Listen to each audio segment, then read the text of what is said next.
Salut à tous, bienvenue dans votre émission 100% Olympique Lyonnais, 0% langue de bois. Et oui, il est toujours présent, il s'accroche, j'essaie de m'en débarrasser, mais je n'y arrive pas. Chaque lundi, en rendez-vous, Nicolas Pudebois, salut. Salut Razik, salut à tous. Je m'accrocherai encore tant qu'on parle de l'OL, moi je suis bien. Lui aussi il s'accroche d'ailleurs, parce que c'est un vrai fan de c'est l'OL. pas faux, ouais. Il est présent sur les réseaux sociaux, il n'hésite pas d'ailleurs à tweeter lorsqu'il n'est pas d'accord ou lorsqu'au contraire il valide une action ou un joueur, ou voilà, il encense un joueur. C'est Grégory Cuiron. Bonjour Razik. Bonjour Nico. Salut Greg. Razik. Alors messieurs, bien évidemment, on va revenir sur le match de Guingamp, contre Guingamp, match de Ligue 1. Victoire 2-1 de l'Olympique Lyonnais. Est-ce que vous êtes rassuré par cette victoire lyonnaise après la défaite à Nice? Greg, on commence par Greg, tiens. Alors, dans le contenu, clairement non, mais d'un autre côté, pour moi, un match, enfin tu me diras ce que tu en penses, mais un match avant un match comme le Barça en élimination directe en Champions League, le seul but c'est de le gagner et de rester collé à Lille qui paraît en plus a fait match nul, donc c'est nickel pour nous. Dans la qualité de jeu, non, il n'y avait rien. Et ce qui m'a... La première mi-temps, c'était intéressant. Première mi-temps était intéressant, mais ce qui m'a beaucoup déçu, c'était les entrants. Et particulièrement Maxwell Cornet, qui, je pense, a un peu trop joué au malin, a trop fait son malin. Et il fait l'interview avant, il rentre, il fait de la merde. Je pense que Traoré risque de lui piquer sa place. Je sais pas ce que tu en penses. Moi j'ai trouvé que la première mi-temps était de bonne facture. Ouais, Après, oui, on peut être meilleur, bien entendu. Et dans la deuxième mi-temps, plutôt en gestion. Ça s'explique, c'est humain Ah oui, bien sûr. Par rapport à l'échéance qu'on a demain. Match sur la réserve des Lyonnais, justement. Vraiment sur la réserve. Logique, point d'interrogation, Nico, pour toi. Alors logique, pas forcément. Quand on est compétiteur, on se doit, quand on est professionnel, on se doit d'être à 100% tout le temps. Après, c'est très très humain de préparer et de penser réellement, surtout quand le résultat était quasiment acquis. Guingamp, à part sur la dernière occasion. Voilà, je vais dire quasiment à part acquis. sur la On à a part eu sur peur la jusqu'au dernière bout, occasion, jusqu'à la mais- fin, Nico. Jusqu'à la fin, Oui, les on s'est Lyonnais mis ont en danger. tremblé. On s'est mis en C'est pas danger jusqu'à normal. la fin, c'est pas C'est normal en effet. Mais par contre, c'est très humain d'être sur la réserve parce que la grosse échéance, malheureusement, pour le match de Guingamp, la grosse échéance, c'est demain face au Barça, quoi. C'est humain, mais je suis pas sûr que ce soit volontaire en revanche. Je pense pas qu'il l'ait fait exprès. Oui, je pense pas. Non, j'espère pour eux en tout cas. Ouais, c'est J'espère vrai. pour eux. Non, c'était juste pour parler du classement. On va regarder le classement Ouais. et tu peux continuer, Greg, mais c'était parce que tu parlais du classement par rapport à Lille. Bah, on fait enfin une bonne opération au classement. C'est-à-dire qu'on met la concurrence à 6 points et puis on n'est plus qu'à 4 points de Lille. Il me semble qu'on doit les recevoir bientôt, Oui. c'est ça? Donc, advienne que pourra, mais c'est vrai que Lille a eu beaucoup de chance, je trouve, depuis le début de la saison, tout en jouant bien. Nous, on a toujours du mal à convertir toutes les occasions. S'il y a un petit rapport de force qui s'inverse, moi, je crois ça, cette deuxième place. Et Quand par même. rapport au classement, Nico, est-ce qu'il faut faire attention aussi aux équipes derrière? Bah, On je dit- trouve on regarde toujours Lille, bien évidemment, on regarde devant et c'est important. Mais est-ce qu'il ne faut pas dire attention, méfiance par rapport aux équipes Moi, je trouve que c'est une bonne opération par rapport à Lille, par rapport à Saint-Étienne. Mais méfiance quand même pour. Il y a Marseille qui tient, mais Marseille qui est en tient- crise, soi-disant. qui tient le rythme, mais pareil, ils viennent d'enchaîner 3 Ouais, victoires bon, d'affilée. enfin, c'est un peu la plaie, Marseille. Quand Ils même. viennent d'enchaîner 3 victoires d'affilée, mais nous, on est à 7 victoires en 6 matchs, donc c'est intéressant aussi. Donc c'est pour ça que nous aussi, on est sur une bonne dynamique. Et puis Marseille rencontrerait pas Saint-Etienne prochainement, je crois, à la prochaine journée, non? C'est pas un truc comme ça, il me semble. Je crois que c'est ça, ouais. Donc, ils vont perdre des points aussi. En fait, je entre regarde eux. jamais. C'est ça, c'est bon. Il aime pas le foot, il aime le rugby. Exactement. Il y a un entraîneur de rugby qui s'appelle Nicolas Pudebois. Ouais, j'ai vu ça. Sur Twitter, ça fait marrer tout le monde. Mais il y a qui voit Saint-Étienne, Nico il dit je fais pas de social, c'est ça. Voilà, c'est ça. Bon. Moi, je regarde les footballeurs. OL Barça, messieurs, parce qu'en fait finalement OL Guingamp, c'est désolé, hein, mais on n'a pas envie trop d'en Non, on a fait le job, fait job grâce à la 3 victoire. points, Voilà. et puis c'est tout. OL Barça, exploit possible. Greg. Alors moi, ça fait très longtemps que j'y crois à mort sur le match aller-retour. Je pense pas qu'on va juste faire un truc bien à la maison. Je pense qu'on peut... Alors, on va se prendre 8-0 à l'aller au retour. Tout le monde va Attention, me Greg. ressortir. Mais je pense qu'on peut faire un truc. Vraiment. J'y crois. Alors, il y a leur armada offensive, mais je suis pas ultra convaincu par leur milieu def et leur défense. C'est-à-dire, je les trouve un peu lourdeaux avec les joueurs qu'on a. Je pense qu'il y a des choses à faire. Et pour moi, bon, on en reparlera après. Mais alors, c'est toujours dommage de ne pas avoir Nabil Fekir, surtout qu'il revient bien. Mais moi, un petit Depay en 9,5 autour d'Embélé, j'y crois bien. Nico. Moi, j'y crois toujours. Quand on rentre sur un terrain, c'est pour faire un résultat. On rentre pas en victime. Donc, Ah mais c'est pas très français ça, parce que c'est vrai que ce qu'a dit Mbappé ça a surpris tout le monde, mais en même temps voilà, c'est vrai que les équipes françaises généralement lorsqu'elles affrontent des grosses équipes comme le Barça, le Real Madrid, Manchester et voici en voilà, souvent c'est j'ai peur, attention, méfiance, tout le Non, monde mais se c'est dit, tout sûr le monde que- se dit qu'ils vont prendre une c'est raclée. sûr que dans la communication, on dit souvent que quand comme contre Manchester City, c'est un exploit de ne pas avoir Ah oui, perdu contre eh oui. Manchester City. C'est vrai que c'est très français, mais là, pour le coup, justement, avec les performances face au Paris Saint-Germain, face à Manchester City, ce groupe-là est largement capable de rivaliser face à Barcelone. Après, attention quand même au contre-coup, parce qu'ils ont en effet un joueur exceptionnel en la qualité de Lionel Messi. Ils sont plutôt bien en ce moment. Donc oui, faut pas y aller la fleur au bout du fusil, mais ça, c'est des matchs où voilà, on est vraiment rigoureux, on est vraiment discipliné et on pousse dans nos derniers retranchements. Donc voilà, intrinsèquement, on trouve les solutions pour bien préparer ce match. Un joueur qu'on aime tous les trois et que tous les supporters lyonnais adorent, Juninho qui a déclaré chez nos confrères du Progrès, il faudra se montrer agressif, conquérant, en tâchant toujours, j'insiste là-dessus, de rester très concentré. Ça, c'est fondamental. Ça, c'est la base. Il va falloir, sur les replis défensifs, il va pas falloir se louper. Faut pas qu'il y en ait un qui oublie, surtout les ailiers ou les latéraux. C'est bien de porter le ballon vers l'avant et dans l'offensive. Mais par contre, c'est vrai que défensivement, il va falloir faire un gros match et physiquement surtout, faire beaucoup d'efforts. Allez, on vous le dit toujours, cette émission vous appartient, c'est votre émission, #TKYDG. On a Clem qui évoque ce match. Oui, il met même deux petits points sur son tweet. L'exploit est possible, l'OL est capable de hausser son niveau de jeu dans les gros matchs et on a tout à gagner. J'ai envie d'y croire. C'est ça en fait, Greg, lorsqu'on est supporter de l'Olympique Lyonnais, on a envie d'y croire. On a envie d'y croire et on a tellement une équipe alors qui peut nous sortir des purges face à Dijon, Amiens ou je ne sais qui et qui peut se transcender. Enfin, je veux dire, on a le potentiel. Et le curseur, on sait qu'il sera à 120%, les gars. Jusqu'à présent, dans les grands matchs, ils ont toujours été présents. Donc, ils vont se donner à fond. Après, voilà, il faut vraiment, comme tu le disais, il faut rien laisser passer. C'est-à-dire une seconde d'inattention, et hop, t'as un pion dans la lucarne. Donc, il va falloir y aller à fond les ballons. Et attention, Nico, à l'excès de confiance, parce que Zander, justement, son tweet, c'est « Autant je trouvais le défaitisme ambiant avant Manchester-Paris Saint-Germain, autant je trouve que l'optimisme et l'espoir présent avant ce OL-Barça me font craindre une vraie rouste. J'espère me tromper. » Il faut qu'on soit optimiste, de toute façon, vu qu'on n'est pas les favoris de ce match-là. Donc voilà, oui, il faut faire attention à la rouste, parce que ça peut être dommageable dans les têtes, mais je pense qu'il faut qu'on soit optimiste, il faut qu'on soit conquérant, et il faut jouer ce match à fond, avec l'espoir de le gagner. Donc non, moi, l'optimisme ambiant me convient plutôt bien, parce que voilà, c'est la force de chacun cumulé qui va nous permettre de réussir un bon résultat. Par contre, tu as un match sans Nabil Fekir, sans le capitaine. Le Léo Messi lyonnais. Quelle tristesse, quelle tristesse. Voilà, est-ce que ça joue dans les têtes aussi? Est-ce que tu penses que par exemple au niveau des joueurs, comme on l'avait évoqué notamment par rapport au Paris Saint-Germain avec l'absence de Neymar, etc., Cavani, est-ce que tu penses que ça peut jouer dans les têtes lyonnaises l'absence du capitaine Nabil Fekir, le leader technique de cette équipe? Alors, on aimerait toujours mieux jouer avec Nabil Fekir, mais d'un autre côté, on a des gars qui ont des bons gros égos. Et on ne citera personne, mais j'en vois bien certains se dire « Ah ouais, on n'arrête pas de parler de Nabil, tu vas voir moi ce que je vais leur faire au Barça ». Faudra juste pas être dans l'excès d'individualisme. Mais jusqu'à présent, cette personne a fort ego. Je trouve que c'est... Moi, personnellement, je trouve qu'il s'est fait, de paille, il s'est fait un peu laminer ces derniers temps, même les notes qu'il a eues dans l'équipe. Je ne suis pas d'accord. Moi, j'ai trouvé qu'il faisait du très bon boulot sur l'aile ces derniers temps, que c'était plutôt à propos, qu'il était vachement dans la passe et le collectif. Donc, encore une fois, moi, je le verrais bien poste pour poste à la place de Fekir et je pense qu'il peut vraiment briller et vraiment faire mal aux défenseurs barcelonais. Nico. C'était quoi la question? Il a parlé longtemps. Ouais, comment qu'on fait sans Fekir? Mais c'est pas possible. Soyez professionnel un peu. Soyez professionnel. Comment on fait sans Fekir? Oui. Comme on a déjà fait. Personne n'était remplaçable dans cette équipe. Alors on sait que dans ces matchs-là, ils sont capables de jouer collectivement, de se mettre au service de l'équipe avant de leur propre stats. Mais ouais, après, moi je sais pas si je le mettrai en numéro 10, Memphis Depay, on en parlera après. Tout à fait. Mais en tout cas, je pense qu'on a déjà réussi des résultats sans Nabil Fekir. Et puis, j'ai préparé cette émission, vous aussi, Razik. Oui. Et vous savez que... Alors, c'est quoi la stat? La stat, c'est que Memphis Depay n'a jamais marqué depuis le début de saison avec Nabil Fekir sur le terrain. Mais ça s'affiche. Et on remercie Benjamin qui est en régie, qui réalise cette émission. Ça s'affiche justement sur votre écran. Donc merci de m'avoir donné cette info-là. Mais du coup, c'est pour faits. Lyon avec la présence de Nabil Fekir sur la pelouse, toute compétition confondue cette saison. Donc c'est factuel. Donc voilà, à Memphis Depay de prendre les rênes de cette équipe, les clés du camion, comme on dit, et pour montrer que voilà, il peut pallier à l'absence de Nabil Fekir. Il peut pallier à l'absence de Nabil Fekir. Et bien justement, tout à l'heure, on parlait d'un autre joueur, parce que là, on met d'abord en avant Nabil Fekir, et puis on parle du deuxième joueur qui lui ressemble beaucoup, Léo Messi. Le Nabil Fekir catalan, il paraît que c'est comme ça qu'on l'appelle d'ailleurs.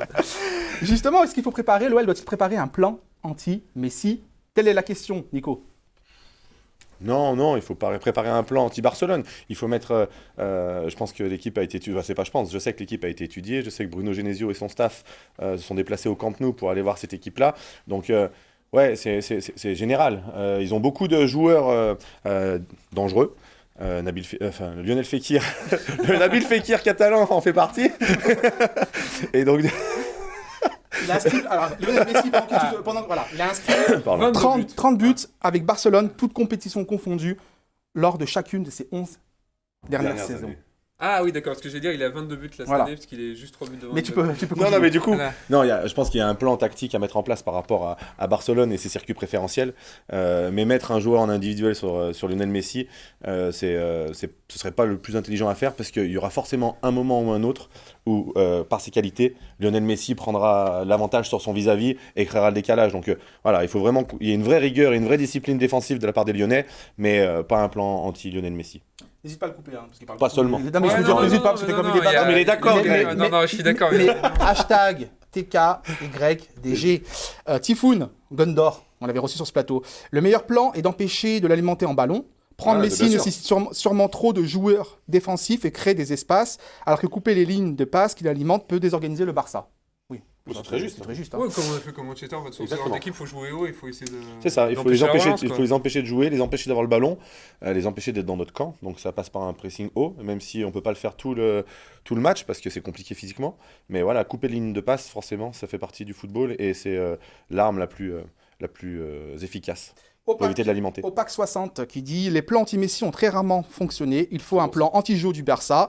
Plus globalement, densifiant le milieu à 3 avec Touzard en 6 notamment et en bloquant les couloirs. Eh ben ils sont pas si mauvais nos supporters. Et pourquoi ils sont critiqués? On Non, aura l'occasion, ouais, on aura voilà. l'occasion, messieurs, C'est s'il vrai. vous plaît, calmez-vous, on aura l'occasion d'en parler tout Alors à on est l'heure. excité, il y a le Barça demain quand même, Razik. Et je comprends. Alors, Vas-y, je Craig. suis assez d'accord sur. Alors, moi, quand je parlais de Depay en numéro 10, c'était dans le cas où on jouerait en 4-2-3-1, et auquel cas je mettrais Aouar à gauche, et je préférais un axe fort avec Touzard, Ndombele. En revanche, je suis plutôt pour le 4-3-3 en fonction des joueurs qu'on a, avec Depay voilà. et l'autre, On en parce parle. qu'il faut densifier ce milieu. Tout à l'heure, Craig. Tout à l'heure, D'accord. On en parle. Il est pressé, Promis, il est promis. pressé. Mais Touzard peut être important. Comme je le dis chaque lundi, mais c'est vrai, sincèrement, cette émission est regardée dans le monde entier, notamment au Sénégal, en Afrique. Et on a Adama qui est toujours présent, et on le salue, qui regarde cette émission en replay sur YouTube. Merci à tous les téléspectateurs qui nous regardent Faut que je lui réponde sur Twitter, en Afrique. Et qui nous dit, je pense que l'OL doit préparer un plan pour marquer des buts au Barça. Il ne faut pas s'intéresser à ce que fait le Barça, mais surtout à ce qu'on peut faire. Et surtout, il faudra être efficace devant le but. Ça, c'est clair. sûr. Alors l'efficacité devant le but, ça c'est une certitude. Il va pas falloir laisser passer la moindre occasion. Si on a l'opportunité de marquer, il faudra le faire. Être beaucoup plus efficace et tueur devant le but parce que on n'aura pas le droit à l'erreur. Derrière, ça contre vite et ça joue bien au ballon. Comme vous l'avez remarqué, chers téléspectateurs, Nicolas Puybois est excité mais comme jamais avant un derby, Il fait beau, en plus. avant une grosse affiche. Il fait beau entre Rhône et Saône. Il est excité comme tous les supporters de l'Olympique Lyonnais. Justement, l'importance du 12e homme mardi. Pas de spectateurs, Greg, mais des supporters. 55 000 supporters. Je pense que ça va être un truc de fou. Alors, je suis très content parce qu'il n'était pas prévu que j'y aille au départ, puis finalement, je. Ah, t'as réussi à gratter une place? Bah même pas, non, la place est venue à moi. Franchement, j'ai... Ah non, je suis cool, je gratte jamais, mais là, on m'a proposé, donc j'ai dit oui. C'est pas comme je travaille avec Nico, c'est pour ça que Ah, d'accord, j'ai c'est l'habitude des gens compliqué. qui m'appellent pour avoir des gâches, comme on dit. Et non, moi j'y crois à mort. Je pense qu'on a un public qui est exceptionnel, surtout dans les gros matchs. À mon avis, ça va envoyer dur. Et je pense que le Barça aura rarement joué dans une telle ambiance. On a vu d'ailleurs la mais banderole du COP Virage Nord des Pas-de-Gones, justement, qui demandait encore une fois 0 spectateur, Nico. Non, mais c'est important, c'est la mobilisation générale. On a besoin de tout le monde pour pousser notre équipe à avoir une force supplémentaire. Là, le rôle de 12e homme sera vraiment très capital pour vraiment aider nos joueurs dans les moments positifs, mais surtout dans les moments négatifs, parce qu'il va y en avoir durant le match où on sera un peu plus mis sous pression, Forcément. et c'est dans ce moment-là où l'équipe aura besoin de la force de tout le stade. Clem qui nous dit, vu la ferveur autour de ce match, le public sera un vrai 12e homme. Espérons que ça porte bien à nos joueurs, rouge et bleu, sont nos couleurs. Luciano, important pour nous Lyonnais, beaucoup moins pour un club comme le Barça, qui en a vu d'autres depuis des années, forcément. Voilà, C'est sûr que voilà, on va pas leur mettre la pression comme à Fenerbahçe ou à Galatasaray, c'est pas le même genre de public. Mais par contre, Pas le même genre de comportement. ni le même genre de comportement. On est bien élevé à Lyon. Mais par contre, pour notre équipe, ça va faire la différence. Vraiment. faire la différence. Donc finalement, Greg, Oui. le public est important. Le public peut donner un avis, peut Alors, s'exprimer. il paraît même qu'on n'est pas obligé d'avoir été international français pour avoir le droit d'avoir une opinion sur va, le football j'ai- et sur son J'étais équipe. international espoir. Non, mais on a la... Qu'est-ce que vous en pensez de tout ça? Voilà, Moi- c'est des moi, je déclarations de Bernard Lacombe. Alors je trouve ça un peu nul, mais c'est la même chose dans le cinéma ou des choses comme ça. S'il faut avoir été professionnel de la chose pour avoir le droit de critiquer, dire on a le droit d'avoir une opinion. Moi perso, je suis l'OL depuis plus de 30 ans et j'estime avoir le droit d'avoir une T'es opinion. passionné, t'aimes le Et puis foot. surtout, on dit faut des supporters, pas des spectateurs. C'est-à-dire, qu'est-ce qu'ils veulent? En fait, qu'ils veulent qu'on donne l'oseille, qu'on s'assied et qu'on se taise. C'est complètement ridicule. Qu'il faille avoir un comportement adéquat et pas insulter les gens. On est bien d'accord. Mais en revanche, avoir des opinions tactiques, techniques ou même concernant un joueur, un entraîneur, c'est totalement normal. Il faut arrêter de nous emmerder avec ça, quoi. Nico, non, moi je trouve que moi ça m'agace, ouais. Voilà, parce que tu respectes, tu le connais bien Bernard Lacombe. Oui, bien sûr. Et puis en plus, je lui dois beaucoup de respect parce que c'est lui qui m'a fait. Voilà, je le respecte beaucoup parce qu'en plus de ça, c'est lui qui m'a fait intégrer le groupe professionnel et qui a lancé plus ou moins la petite carrière que j'ai eue, mais la carrière néanmoins. Non, mais sans être modeste. Mais du coup, je respecte la personne. Ça n'empêche pas que les propos sont malvenus parce que malgré tout, on a besoin des spectateurs, on a besoin des supporters. Il faut tout pour faire un monde. On a tendance à dire qu'en France, il y a 66 millions de sélectionneurs. Chacun a le droit de se donner son avis, juste ou mauvais, peu importe. C'est la passion qui s'exprime souvent. Après, comme disait Greg, il n'y a pas que des consommateurs, quoi. Parce que le monde du football et le football business en particulier vit grâce à ces gens-là qui viennent au stade et qui payent leur abonnement, des fois pour voir des matchs un peu merdiques. Donc, en effet, je trouve assez malvenu et dérangeant ce genre d'opinion parce que si on reste entre nous, ça devient très consanguin et le monde du football n'en sort pas grandi. Ouais. Donc, c'est dommage. Je ne sais pas si ça existe une prime d'éthique pour les dirigeants. Bah non, parce qu'il y a des primes d'éthique pour les joueurs, pour les dirigeants. Parce que aucune idée, je suis pas dirigeant. Non, mais je dis ça parce que est-ce que c'est pas paradoxal parce que l'Olympique Lyonnais essaye de se rapprocher de ses supporters en se disant peut-être qu'on a créé un fossé, on va essayer de se rapprocher même par rapport à leurs médias.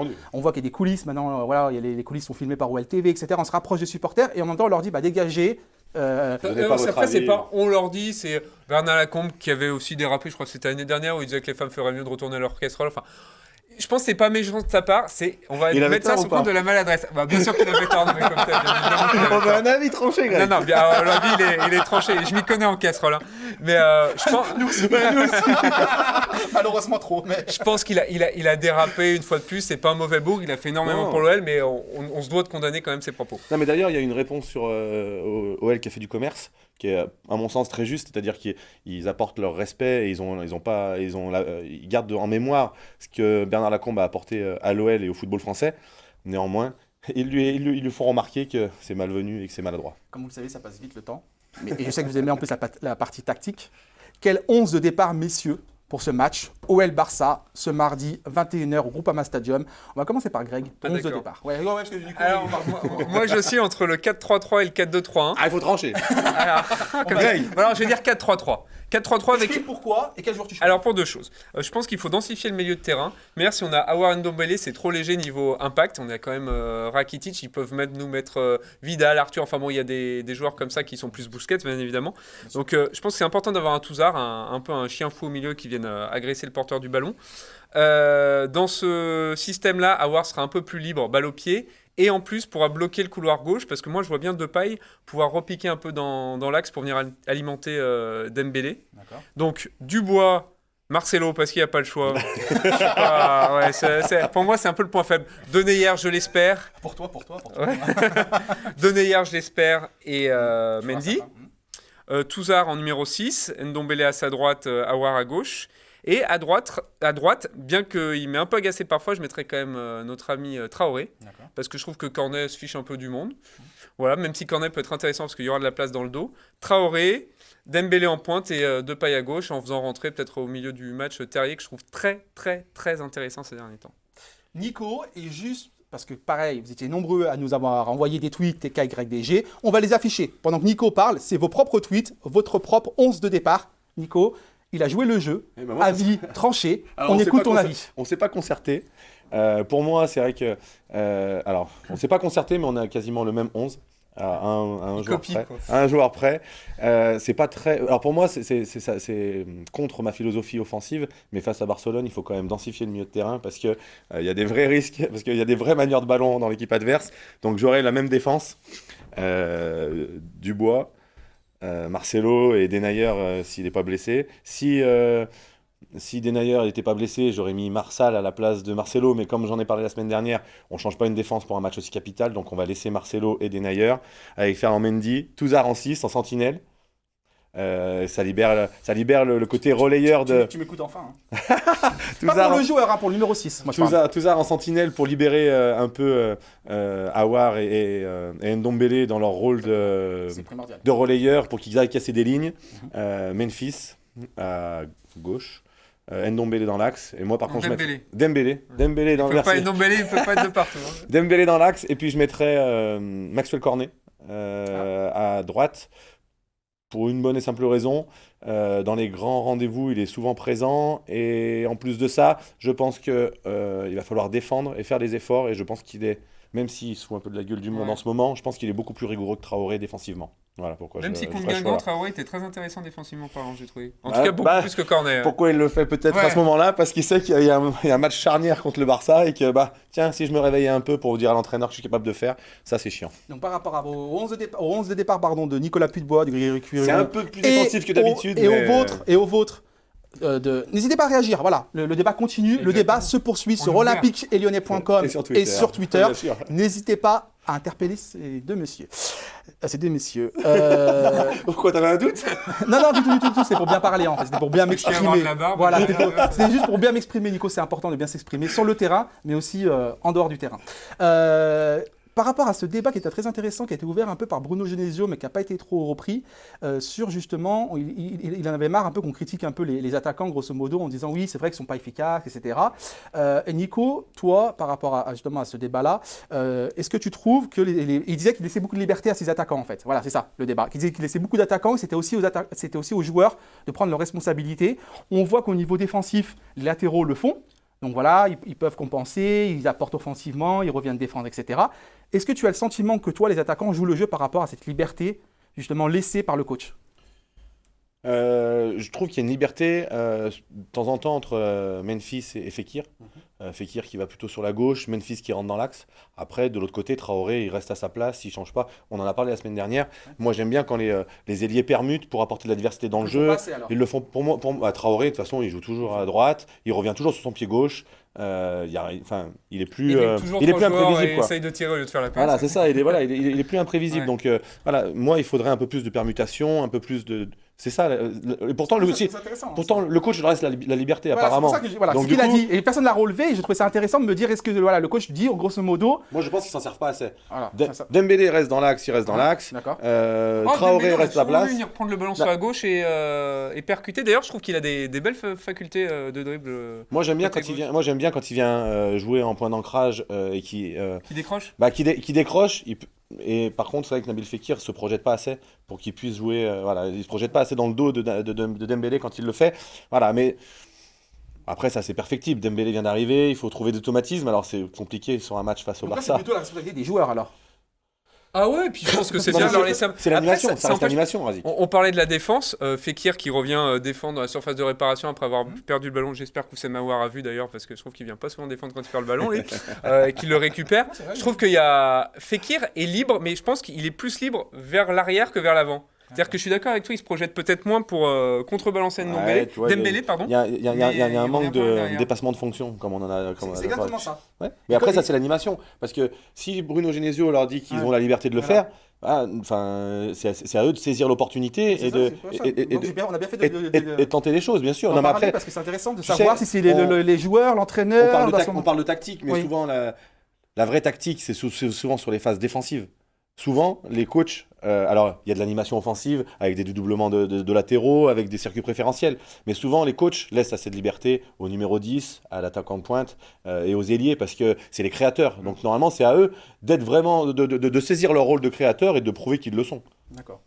Après, en termes d'efficacité, franchement, c'est normal, c'est factuel, quoi. Une équipe qui tire autant et qui marque si peu, on est obligé de le souligner à un moment donné. Donc, c'est aussi aux joueurs d'être un peu plus tueurs, d'être un peu plus agressifs. Voilà, c'est... On n'a pas de chance aussi. Enfin, moi, je trouve... Elle se provoque, la réussite se provoque. Soit, mais je veux dire, si on tirait tout autour du cadre, je dis pas, mais il y a quand même beaucoup de tirs cadrés.